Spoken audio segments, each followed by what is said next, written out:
Pox Sagar అలుగునీరు వృధాగా పోకుండా జీడిమెట్ల శివారులో హెన్నా చెరువును నిర్మించారు. ఈ చెరువు నీటితో గతంలో సుమారు 300 ఎకరాల ఆయకట్టు భూమి సాగయ్యేదని స్థానికులు తెలియజేశారు. ఇంతేకాకుండా జీడిమెట్ల గ్రామ ప్రజలు తమ కనీస అవసరాలు తీర్చుకునేవారు.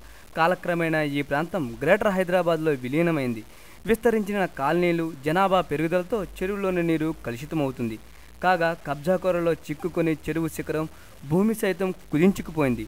అధికారుల అలసత్వానికి చెరువులో ఉన్న శిఖంలో అక్రమంగా పూడికలు తీయడం జరిగింది. జీడిమెట్ల మీనాక్షి ఎన్క్లేవ్, రామరాజు నగర్ తదితర ప్రాంతాల నుంచి మురికి నీరు చెరువులోకి వచ్చి చేరడంతో మరో హుస్సేన్ సాగర్ను తలపిస్తుంది.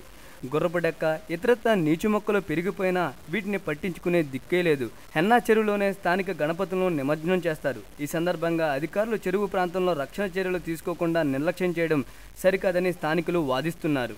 గతంలో సర్కిల్ ఈఈ, డిప్యూటీ కమిషనర్లు చెరువును సందర్శించి సమీక్షించారు. చెరువులోని నీరు కలుషితం కాకుండా కాపాడాలని భావించిన అధికారులు మినీ ట్యాంక్ బండ్ తీర్చిదిద్దాలని ప్రతిపాదించారు. కానీ ఆ అధికారులు ఆకస్మికంగా బదిలీ అయ్యారు. వారు చెప్పిన ప్రతిపాదనలు ఆదిలోనే హంసపాదయ్యింది. కనీసం ఇప్పుడైనా అధికారులు దృష్టి సారించి హెన్నా చెరువును తీర్చిదిద్దాలని స్థానికులు విజ్ఞప్తి చేస్తున్నారు.